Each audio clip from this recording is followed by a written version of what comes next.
All right, everybody, 10 Tampa Bay Chief Meteorologist Bobby Deskins here. It is Thursday afternoon, and it's been a little while since I've seen you, so it's good to kind of see everybody out here for today.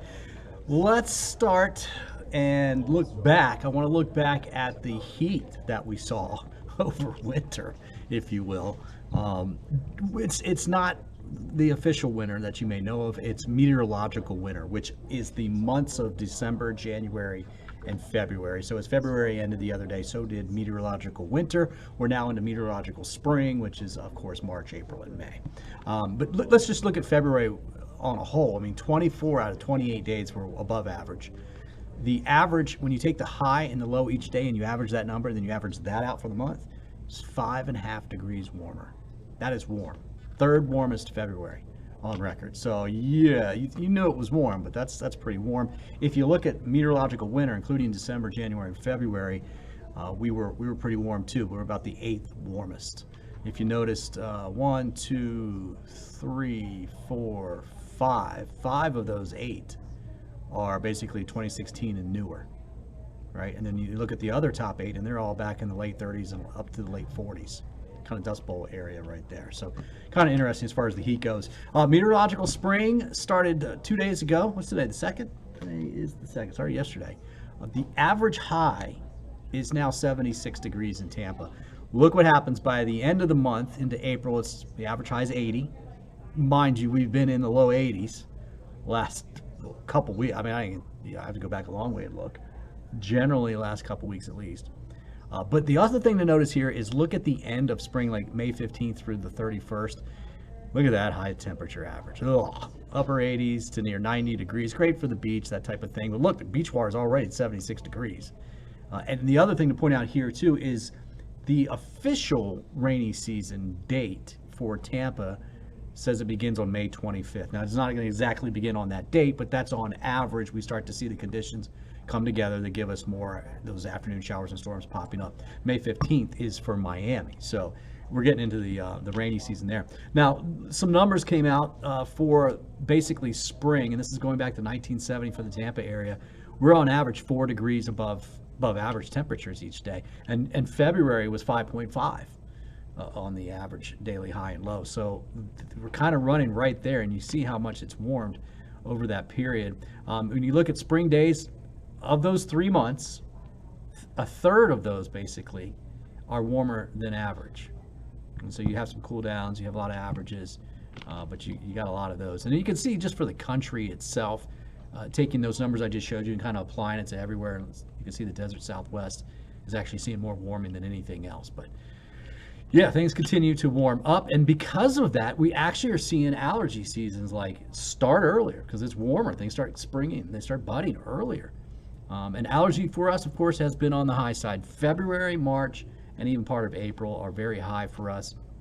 Trees and grasses, then the next month or so, and that's what we've been dealing with through February. That's what's high out there now. Juniper, oak, nettles, kind of a little kind of shrub, if you will. It's a little sharp. It's a plant with kind of like sticky kind of sides. That could cause some issues for some folks. And of course, grasses I don't have on here, but that is flying around as well. So yeah, you thought it was warm, definitely was warm, still is warm. Now let's talk local weather. It's warm out there today. Look at these mid 80s inland, 86 in Plant City, 85 right now in Dover, Lutz, Land O'Lakes, Pasco's warm, 78 at Newport Richey. And then you've got Trinity at 80 degrees right now, 83 in St. Pete Beach. There's a look at the inland temperatures, which are just as warm. We're looking at mid 80s there as well. Sebring, 88 degrees, close to 90 degrees out there for today with southerly winds. The winds have turned south-southwest because of the sea breeze that's picking up, but you're starting to see, look at Manatee and Sarasota County, you're starting to see it kind of get a little bit breezier, right? Sustained wind in the teens, gusts in the 20s now. That's not really going down much tonight, and in fact, winds will build, especially through the day tomorrow. Tomorrow's going to be a downright windy day. We usually call it breezy, but tomorrow's going to be windy with gusts in the 40s. At times. So there's the wind starting to develop back out to the west.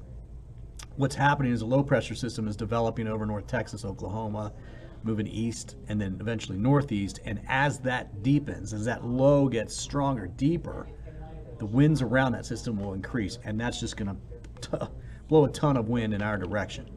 So here's the forecast for winds for tonight. This is 8 o'clock, 10-mile-per-hour winds, gusts in the teens, not a big deal. Tomorrow morning you wake up, it's already steady in the teens, gusts in the upper teens to near 20. And then look at this tomorrow afternoon, that's around 2 o'clock. Sustained winds in the mid and upper 20s at Tampa with gusts in the 40s. Look at Gainesville seeing the same thing. Most areas will see gusts in the 30s.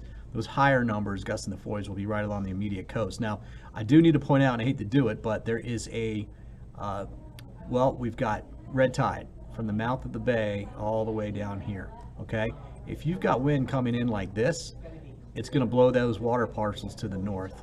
And right now, because it's so close down here to the mouth of the bay, I would expect that over the weekend, you're going to notice more red tide issues on the Pinellas County beaches, especially the southern beaches, which is already starting. But I think all the way up to Honeymoon, you're probably going to notice it just because that's a lot of wind for about a day and a half to 2 days out of the south. That's really going to push that water column, top water levels with the red tide in it off to the north. So, hate to say that, but it looks like that's what's going to happen. Concentrations have really flourished down here over the last week and a half, 2 weeks. So there's a lot of it to be pushed around. All right, now as we get into Friday at 6 p.m., you can see that we've got winds coming down a little bit, but not a lot, right? Sustained near 20, gusting in the 30s. That's Friday evening, tomorrow evening. Overnight, Friday night and the Saturday morning, still breezy, teens with gusts in the 20s. Then during the day on Saturday, I think it still stays breezy, let's call it that. Not quite as windy as Friday will be, but you will certainly notice that we're going to have a good little breeze around. And again, it's still out of the south and the west, all right? So it's still blowing. Southerly component brings the water to the north. The westerly component brings that flow on shore and will actually blow those airborne toxins from red tide on shore. So, you could be a mile inland and notice it's kind of scratchy in your throat, kind of coughing. Yeah, especially down here, Manatee County.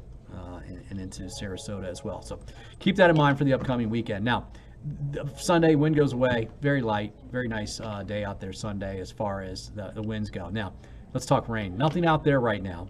All right, partly cloudy skies through tonight. Will go mainly clear. Beautiful night. It's been very comfortable lately. A little bit of a similar setup for tonight. Mid 60s for lows, low 60s inland. This afternoon, 10 to 15 knots of wind. Obviously, that's going to go up and likely have small craft advisories for tomorrow. This forecast is for the rest of the day today. And look at that number, 77 degrees in the water.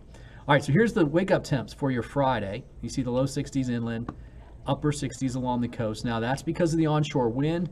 This water is in the mid-70s. All right, you get a wind like this, it's blowing mid-70s onshore. That's why it's warmer here and a little bit cooler here. All right, and that trend's really not going anywhere now. I think we got some cooler air coming here in next, say, middle of March. But between now and then, it's going to stay warm. So mid-80s for highs tomorrow, very similar to today, except for the wind. That's what that little symbol is right there. That means high winds that you can see there. 1 o'clock, 2 o'clock, 3 o'clock, even 5 o'clock we'll have those. All right, so middle of the day tomorrow we'll have the highest winds. There's the setup now, and this is the system that's developing right here. Severe weather on the southeast side of this, and then this will just kind of do something like this.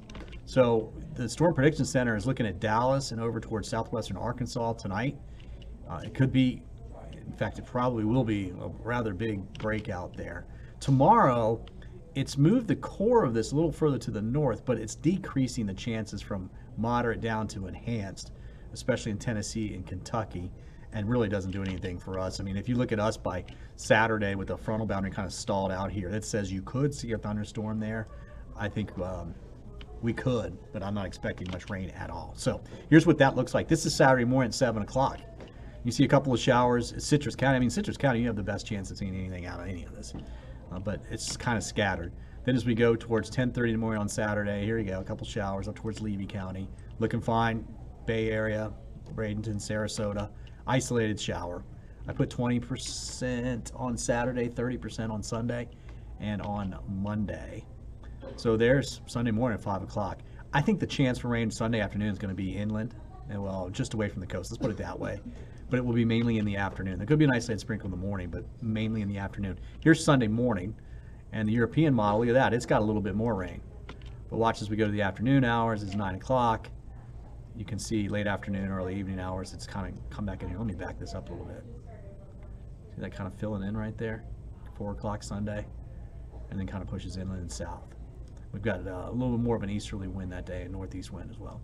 Now, Monday, you see that? Look at that. Starts dry, but an east wind, we're still warm, and an east wind's going to blow some moisture in. The model's saying there's a leftover boundary here.